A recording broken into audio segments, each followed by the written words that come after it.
이사야 6장을 가리켜서 무슨 장이라고 그랬죠? 이사야의 무슨 장?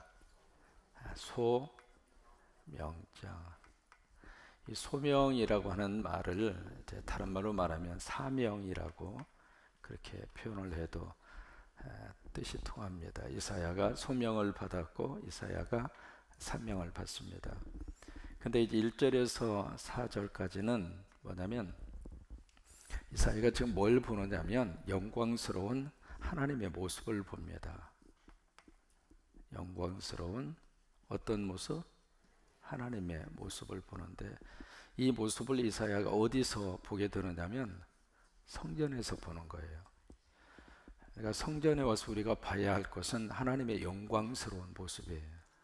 성전에 오셔서 다른 것을 보고 가면 사실은 별로 우리 영혼 속에 깊은 영향력이 없습니다. 성전에 와서 사람 보고 가고, 성전에 와서 뭐 세상적인 거 보고 가고, 성전에 와서 뭐 옆에 있는 사람하고 비교하고, 그러고 가면 우리 영혼과 우리 생각 속에 별다른 영향력이 없는 거예요. 오히려 성전에 와서 뚜껑 열리는 사람이 가끔 있습니다. 왜냐하면 봐야 할 것을 못 보니까 그런 거예요. 근데 이사야가 성전에서 뭘 봤느냐면 하나님의 너무너무 영광스러운 하나님의 모습을 본 거예요. 이제 그 모습이 이제 바로 성전에 하나님의 보좌에 계시고 그 보좌에 하나님의 그 옷이 성전에 가득하게 이렇게 차 있는 모습을 보고, 그리고 이제 스랍들이 날개 6개 달린 이 스랍들이 날개 둘로 얼굴을 가리고 둘로 발을 가리고 둘로 막 날아다니면서 하나님 앞에 막 찬양하는 거예요. 이제 찬양의 가사는 두 가지였죠. 첫째는 거룩, 두 번째는 영광. 막 그러면서 찬양하는데 그 찬양이 한쪽에서 찬양하면 또다시 그것을 받아서 다른 쪽에서 찬양을 하고, 너무너무 영광스러운 하나님의 모습을 본 거예요. 사람은 하나님의 모습을 보면 거기서부터 뭘 받는가? 은혜를 받아요. 우리가 은혜 받는 것은 땅에서 받는 게 아니거든요. 하나님을 보아야 은혜가 오는 거예요. 그러니까 성령님이 내 영혼과 심령 속에 오셔야 은혜를 받을 수 있는데, 이사야가 성전에서 그 하나님의 영광스러운 모습을 보고 은혜를 받아요. 은혜를 받는데 은혜 중에 가장 첫 번째 은혜가 바로 뭐냐면 죄를 깨닫는 은혜입니다. 이게 가장 큰 은혜예요. 그러니까 영광스러운 하나님의 모습을 딱 보고 나서 그 다음부터 뭘 보느냐면 이사야가 죄를 깨닫는데, 다시 말해서 자신의 모습을 보는 거예요. 보세요. 하나님의 모습을 보니까 영광스러운 하나님의 모습을 딱 대하고 나서 이사야는 자신의 진솔된 모습을 보게 되는 거예요. 근데 딱 보고 나니까 뭘 깨닫는가? 아, 내가 이렇게 죄가 많구나. 그걸 깨닫는 거예요. 그래서 이제 5절의 말씀이 바로 그거거든요. 화로다, 화로다. 나 부정한 입술을 가진 자로다. 그 전에는 그런 생각이 전혀 없이 그렇게 살던 사람이 하나님을 발견하고 하나님을 보고 나서 이사야가 바로 자신의 죄를 처절하게 거기서 깨닫는 거예요. 내 얼굴에 뭐가 묻어있는 것을 잘 모르잖아요. 언제 우리가 그것을 발견할 수 있느냐면 어떻게 발견할 수 있죠? 다른 사람이 봐주거나 아니면 어디 앞에 서면, 거울 앞에 서면.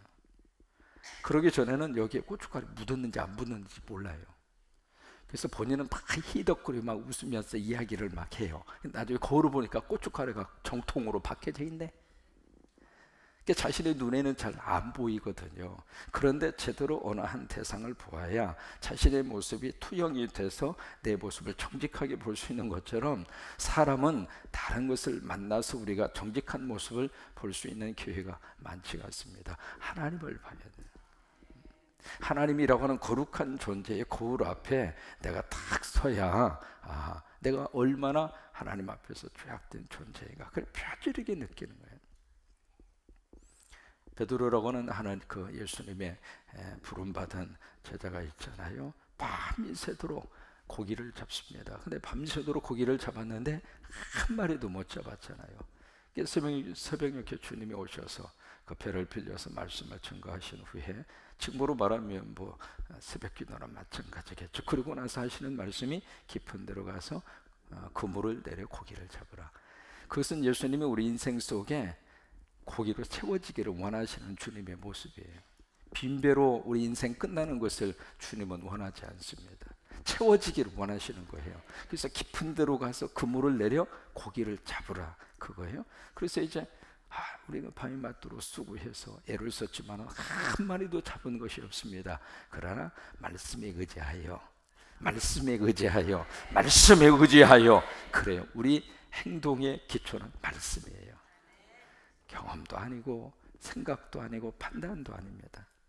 내 경험과 인생 생각으로서는 도저히 해보아도 얻을 게 없어요. 그래도 말씀에 의지하여, 하나님이 말씀하셨으니까 내가 순종하겠습니다. 그리고 말씀에 의지하여 깊은 데로 가서 그물을 내렸는데, 세상에 그물이 어떻게 할 정도로 찢어지면 안 됩니다. 찢어지면 헛고생이에요. 우리 인생도요, 찢어지면 안 됩니다. 받는 것도 좋지만은 받은 것이 내 뒤로 안 나가야 복입니다. 앞으로 요만큼 들어오고 뒤로 요만큼 나가버리면 아이고 보여. 그만큼 나가버리면 나한테 남는 것은 상처밖에 안 나와요. 뒤로 안 나가야 돼요. 하나님의 뒤에 기한전에 떨어지지 아니하도록 하나님이 도와주셔야 돼. 지금 감이 주렁주렁 열렸다고 다 먹을 수 있는 감이에요? 안 떨어져야 돼. 떨어지면 아무 의미가 없어요. 하나님이 막아주셔야 된단 말이죠. 그래서 이제 그 정도로 많은 물고기를 잡았어요. 혼자 다 감당할 수가 없어서 옆에 있는 친구들을 불러야 할 정도로. 근데 그 순간에 베드로가 주님 앞에 무릎을 꿇습니다. 무릎을 꿇고 하는 말이 주여 나를 떠나소서. 그 다음에 뭐라고 고백해요? 나는 주인이로소이다. 베드로가 자신의 모습을 본 거예요. 어디에서? 하나님 앞에서. 하나님 앞에 딱 쓰고 보니까 나라고 하는 존재가 얼마나 하나님 앞에 죄악된, 그리고 죄된 존재인가, 그걸 이제 보게 된 거죠. 그래서 주여 나를 떠나소서. 그 고백을 베드로가 한 것처럼 이사야도 마찬가지입니다. 이사야도. 그러니까 6절에 보면은 그때 그 서랍 중에 하나가 부적거라, 불집게죠. 불집게로 채단해서 여기 집은 바 핀수, 그게 뭔가 하나를 잡은 거죠. 근데 이게 빨갛게 지금 피어져 있는 숯을 채단해서 가지고 온 거예요. 여러분, 이 채단은 바로 구약에서 어떤 곳이냐면 양이나 염소나 소, 그것을 잡아가지고 채단에 딱 올려놓고 번제로 바칠 때, 이게 번제단을 말하는 거예요. 그러니까 번제단에서 그 양을 잡아서 바치기 전에 먼저 해야 되는 것이 바로 양 코너에 있는 뿔이잖아요. 제단뿔이라고 하는 제단뿔, 그렇게 표현을 해요. 그 제단뿔에 뭘 하느냐면 피를 바르는 거예요. 그러니까 여기에 제단에서 바로 숯을 가지고 왔다, 그 이야기는 우리의 이 자신의 모습을 보면서 회개하는 이사야의 그 죄를 무엇으로 하나님이 용서하고 씻어 주셨느냐면 제단에서 예수 그리스도, 바로 그 제단이 바로 십자가잖아요. 그러니까 구약 성경에 있는 번제단이 골고다의 십자가란 말이에요. 그래서 구약 성경의 번제단의 그 코너에 그 피를 이렇게 그 잡은 그 짐승의 피를 바른 것처럼 이 십자가의 보혈의 피가 우리 죄를 씻어 주시는 거란 말이에요. 그것으로 이제 가지고 와서 7절에 내 입술에 대며 이르되 보라 이것이 내 입에 닿았으니 내 악이 제하여졌고 내 죄가 사하여졌느니라. 이게 용서의 선언입니다. 그 용서 선언을 무엇으로 해주는가? 보혈의 피로 해주시는 거예요. 그러니까 예수 그리스도의 보혈의 피가 우리 그 어떤 죄라 할지라도 깨끗이 씻어내요. 주홍빛 같은 그런 경우라 할지라도 흰 눈처럼 하나님께서 깨끗이 씻어주시고, 그래서 요한일서 1장 9절에 보시면 그 말씀을 하시고 있잖아요. 너희가 만일 내 입술로 내 죄를 자백하면, 자백이라는 표현을 쓰고 있습니다. 그러면 저는 미쁘시고 의로사 내 죄를 사하시며, 내 죄를 사하시고 너를 깨끗하게 하실 것이다. 그러니까 뭐냐면 우리가 내 자신의 모습을 발견하고 우리 스스로가 자백하면, 그 자백이 회개죠. 회개하면 하나님 용서하시겠다. 그리고 나서 세 번째로 이사야가 뭘 발견하는가? 8절에서 자신의 사명을 받아요. 이 세 가지 것이 같이 이제 연결이 되는 거거든요. 하나님의 영광스러운 모습을 보고 자신의 모습을 발견한 다음에 자신의 사명을 받는 거예요. 그러니까 이 사명은 어디에서 이제 우리에게 주어지느냐면 이 두 가지 과정을 걸쳐야 하나님이 나에게 주시는 사명을 그때 아는 거예요. 그러니까 성전을 통해서 하나님을 먼저 보고 영광스러운 하나님의 모습을 보고 그러고 나서 나의 솔직한 모습을 발견한 다음에 그것을 해결하고 나서 그 문제를 깨끗하게 정리하고 나서 그 다음에 사명을 받는 거예요. 그 이제 8절입니다. 8절에 보시면 내가 또 주의 목소리를 들으니, 그러니까 이사야가 눈을 통해서 이걸 봤잖아요. 하나님의 영광스러운 모습을 눈을 통해서 보았는데 8절에서는 이사야가 귀를 통해서 하나님의 음성을 듣는 거예요. 그러니까 눈이 열리고 귀가 열린 거예요. 그것이 어디에서 역사가 나타나느냐면 사도행전 2장 마가의 다락방에서 성령의 역사가 충만 임한 다음에 눈이 열리고 귀가 열린 거예요. 그래서 눈으로 무엇을 봤는가? 하늘에서 불과 같은 성령의 불덩어리가 막 떨어지는 것을 본 거예요. 그러니까 귀로는 이제 그들이 뭘 들었는가? 강한, 급하고 강한 바람 같은 소리가 쫙 하고 임하는 성령의 거룩한 역사를 귀로 들은 거예요. 그러니까 눈으로 보고 귀로 들은 거예요. 그런 것처럼 하나님의 놀라운 역사가 지금도 우리 안에서 이렇게 아름답게 이루어지게 될 줄로 믿어요.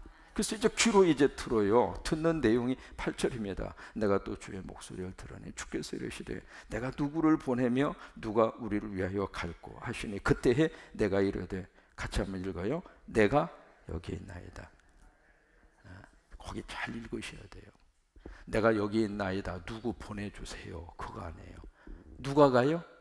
나를 보내. 나를. 여기서 이제 이 사명을 위해서 하나님이 사람을 찾는다고 하는 것을 8절에서 먼저 우리가 깨닫습니다. 하나님의 거룩한 사역을 감당할 수 있는 하나님의 사람을 하나님이 찾으시는 거예요. 그래서 누가 우리를 위하여 갈고, 내가 누구를 보내며 누가 우리를 위하여 갈고 라고 하는 그 하나님의 음성을 들은 거예요. 그 음성을 듣고 나서 이사야가 결단을 내립니다. 내가 여기 있나이다. 나를 보내주세요. 다른 사람 막 보내달라고 그렇게 말씀을 하고 있는 것이 아니라 누구 자격 갖추어줬으니까 그 사람 보내세요. 그게 아닙니다. 누가 가요? 여러분, 은혜가 있는 교회는 벌써 태도가 달라요.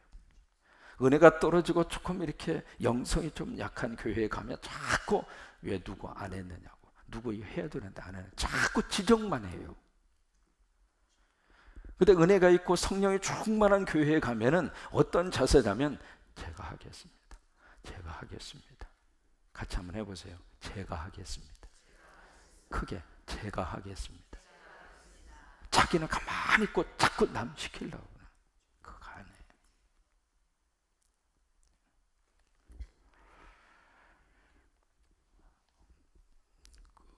한국에 이제 그 개신교 역사가 지금부터 한 130년 됐잖아요.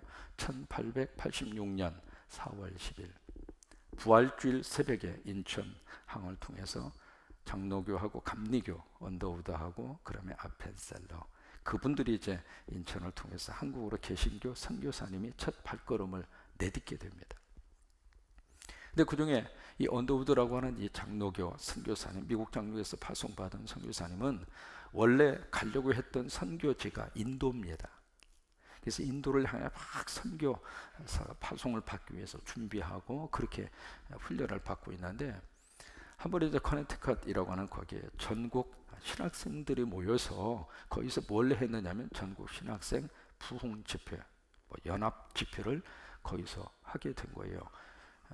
그 뉴욕이라고 하는 거기서 한 2시간 정도 위로 올라가면 커네티컷이라고 하는 그 도시가 있어요. 도시가 있고 거기에 그 하트포드라고 하는 신학주가 있는데 그 신학주에서 전국 신학생 집회가 있었던 거예요. 그 집회 중에 어느 한 분이 와서 그 당시에 이 조선에 대한 이야기를 그 신학생들에게 그때 그 이야기를 해준 겁니다. 중국이라고 하는 나라에 그 밑에 가면 조그마한 나라 조선이라고 하는 곳이 있는데, 그곳이 지금 대원군이라고 하는 이 통치자가 쇄국 정책을 해서 철저하게 지금 닫혀져 있고, 그 나라의 형편과 상황이 아주 우리가 상상하는 것보다도 비참하더라. 이제 그러면서 이제 그 선교 보고를 하는 거예요. 이런 나라가 있는데 누군가가 거기 가서 복음을 가지고 전거했으면 좋겠다고. 그렇게 이제 선교 보고를 하니까 그 이야기를 들은 거기에 학생들이 막 뜨겁게 기도합니다. 기도하는데 이 언더우드도 마찬가지예요. 아펜서도 마찬가지고, 어떻게 기도했느냐면, 하나님 그곳에 누군가 보내주세요. 왜? 자기는 인도로 갈 생각을 하고 있고 이미 준비를 하고 있으니까 하나님 누군가 거기에 갈 수 있도록 해주세요. 그렇게 기도를 해요. 막 간절히 기도하는데, 기도하는 가운데 하나님이 주신 감동이, 네가 가지고 왜 남 보고 가라고 그러느냐. 그 감동이 온 거예요. 그래가지고 언더우드하고 아펜셀러가 알겠습니다. 그 하나님의 음성 앞에 아멘하고 그분이 복음을 가지고 1886년 4월 10일 그렇게 해서 한국의 개신교회 역사가 시작이 된 거예요. 시대마다 하나님이 부르시는 음성이 있어요. 그 음성 앞에 누가 아멘 할 것인가? 내가 하면 자꾸 남 보고 하라고 막 그러지 말고, 물론 남도 해야지. 그러나 더 중요한 것은 여기 이사야의 그 고백처럼 8절에 다시 한번 보세요. 또 내가 또 주여 목소리를 들으니 주께서 이르시되 내가 누구를 보내며 누가 우리를 위하여 갈고 하시니, 그때에 누가 이르되 내가 이르되. 난 우리 성광교회 성도들이 이 영적 반응이 우리 안에 있었으면 좋겠어요. 따라서 한번 해보실까요? 내 눈에 띄는 것은 내 사역이다. 그러니까 내 눈에 띄는 것을 자꾸 누구 시키려고 하지 말고 내가 움직이세요. 왜? 여기는 아버지 집이잖아요. 아버지 집은 누구 집이에요? 내 집이란 말이에요. 남의 집처럼 자꾸 막 이거 해라 저거 해라 지시하고 명령하는 사람으로 그렇게 생각하지 마시고, 여러분 집에서는요, 아내가 할 일, 남편이 할 일, 완전히 무슨 뭐 두부 자르듯이 툭 잘라서 이건 당신이 할 일, 이건 내가 할 일이고, 그가 집에서는 다 같이 할 일이에요. 집에서는 우리 일이에요. 우리 일. 그래서 설거지가 보이면 그냥 눈에 띄는 사람이 가서 설거지 해버려. 피곤하면 그냥 내싸두어, 한 달 후에 해도 누가 뭐라고 안 하니까. 그러니까 눈에 띄는 사람이 할 일이 바로 우리 일이거든요. 여러분 그런 것처럼 교회도 마찬가지예요. 교회도. 그래서 여기 이사야가 너무 귀한 반응을 보이고 있잖아요. 그때에 내가 이르되 내가 여기 있나이다. 나를 보내소서. 나를 보내소서. 지금 이제 내일부터 우리가 바나바 사역을 합니다. 이제 제가 오기 전에도 바나바 훈련 많이 받으셨죠? 그때도 이제 많은 분들 바나바 훈련을 받으시고 바나바 사역도 하시고, 또 이제 제가 와서도 또다시 바나바 훈련을 하고 바나바 사역을 하고. 왜냐하면 이 바나바 사역이 새로운 가족을 위해서는 너무 필요한 사역이에요. 근데 이게 바나바 사역은 훈련받고 끝나면 그것은 바나바 사역 안 하는 거예요. 지금 나 바나바 사역 훈련 받았습니다. 그 바나바 사역을 지금 놓고 있는 거예요. 바나바 사역은 훈련이 시작이 아니라 훈련과 더불어서 바나바로서의 그 사역을 하는 것이 바나바 사역. 내일 또다시 우리가 바나바 사역 훈련을 하는데, 옛날에 훈련 받은 것으로 만족하지 마시고 오셔서 또 훈련 받고. 왜? 지금 하나님의 새 가족들은 많이 보내주시는데 이 바나바들은 연결을 할 수 있는 바나바가 지금 많지가 않아요. 그러니까 성광교회 오래 신앙생활 하신 분들이 새 가족들을 위해서 뭔가 사역을 해주셔야 되잖아요. 왜? 그래야 그분들이 여기서 뿌리를 내리고 정착을 하고. 근데 난 이미 다 옛날에 훈련 다 받았으니까, 이미 다 그때 다 했으니까 그건 끝난 거예요. 그거 자꾸 이렇게 울고 먹으려고 하지 말고, 그건 이미 끝난 거예요. 그거 가지고 그러지 말고, 지금 내가 무엇을 하고 있는가, 지금 내가 하나님 앞에 어떤 사역을, 내가 사명을 통해서 감당하고 있는가, 그걸 생각하면서, 아직 제가 와서 바나바 훈련 안 받은 분들은 꼭 받으세요. 조용하잖아요. 제 안수 집사님들이 50여 명이 넘는데, 그 안수 집사님들 다 어디로 갔냐고. 새 가족들, 남자 성도들 좀 연결시켜 주려고 하면 없어. 왜? 바나바 훈련 받아야 연결시켜 주니까. 이름만 안수 집사님 가지고 뭐 할 거예요? 내가 이 교육 20년, 30년 감사하죠. 근데 하나님이 새롭게 보내시는 영혼과 그분들을 위해서 사역자가 필요하고 사명자가 필요한데, 그러면 그 음성 앞에서는 귀를 닫아버리고, 남이 해, 누구 해, 목사님이 알아서 해.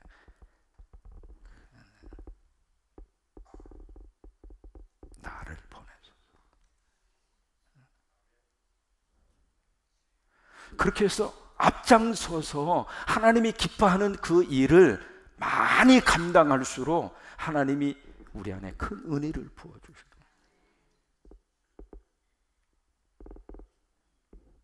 이게 무슨 소리요? 벌써 응답이 여기서 오는 것 같아요.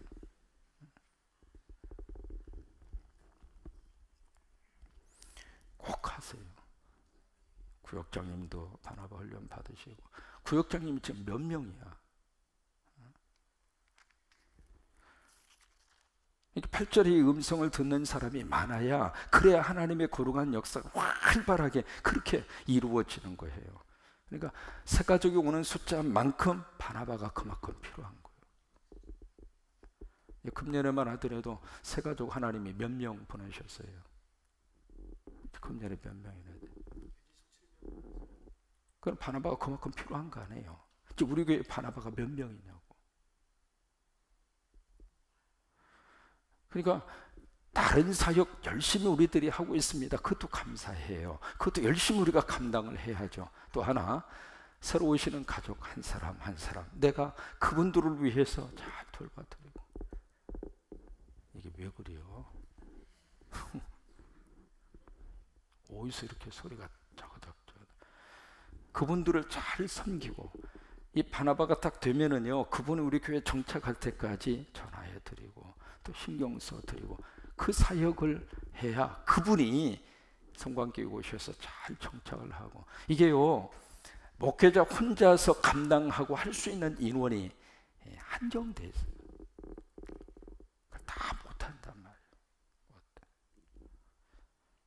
그래서 여기 있는 이사야의 이 말씀처럼, 여기 주님의 음성을 먼저 듣고, 내가 또 주의 목소리를 들으니 주께서 이르시되 내가 누구를 보내면 누가 우리를 위하여 갈고 하시니, 그때에 내가 이르되 내가 여기에 있나이다. 누구를 보내소서? 나를 보내. 이번에 르완다 콩고도 마찬가지입니다. 뭔가 이렇게 주의 종이 광고를 하고 부탁을 하고 그렇게 나오면 거기에 대해서 내가 할 일이구나. 내가. 그러니까 바나바는요, 뭐 여기서 몇 년 되고 그런 거 하나님이 따지지 않아요. 금방 어제 왔어도 훈련 받고 내가 바나바 되고. 근데 어느 때는 그래요. 새로 오신 분들이 바나바 사역을 더 열정적으로 하는 경우들이 많아요. 왜? 본인이 최근에 그런 경험을 했으니까. 그러니까 어느 분이든지 바나바 훈련을 받고 바나바 사역으로 하나님 앞에 영광을 돌릴 수가 있어요. 이런 보험성가 중에 사명이라고 하는 보험성가, 여러분 아시잖아요. 그죠? 사명.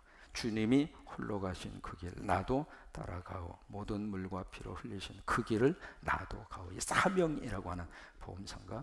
이 보험성가는 누가 그 작사 작곡을 했느냐면 이권희 집사님이, 이권희 집사님이 이제 이 사명이라고 하는 이 곡을 쓰셨는데, 이분이 쓰시게 된 배경이 있습니다. 이렇게 쭉 그 아프리카 그 선교를 소개하는 동영상을 이분이 이제 보게 돼요. 보게 되는데, 그 아프리카의 어린아이가 뾰족만한 그 아이가 힘도 없이 이렇게 앉아서 입가 주변에 파리가 덕지덕지 붙어 있는 거예요. 뭐 그런 동영상, 그런 선교 영상 우리가 접할 수가 있잖아요. 근데 그 모습을 이렇게 보는데 아이가 힘이 없어서 입 주변에 코, 눈 주변에 있는 파리를 쫓아내는 힘도 없던 거예요. 이제 그 모습을 이렇게 보면서 참 불쌍하다, 참 불쌍하다. 이제 그런 마음이 드는 거예요. 그런 모습을 보면서도 그냥 지나칠 수가 없잖아요. 참 불쌍하다. 그 생각을 이제 하고 있는데, 그러면서 야, 내가 저기에 달려가서 그 파리 다 쫓아내주고 물이라도 좀 마실 수 있도록 좀 해줬으면 좋겠다. 이제 그 마음을 갖는 거예요. 그 마음을 가지고 있는데, 그러고 나서 이제 기도하는데 환상을 보는 거예요.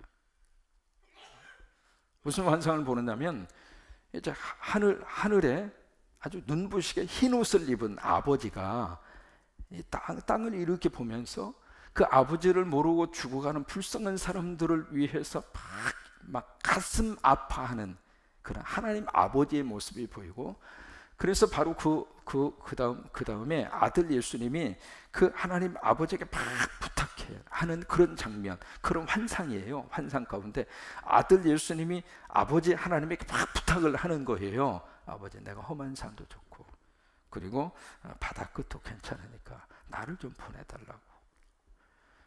그러고 나서 하나님 아버지하고 아들 예수님 막 부둥켜 안고 우는 장면의 환상을 본 거예요. 그 환상을 보고 나서 기도 가운데 쓴 것이 주님이 홀로 가신 그 길, 사명이라고 하는 복음서인 거예요. 그렇게 해서 나온 거예요.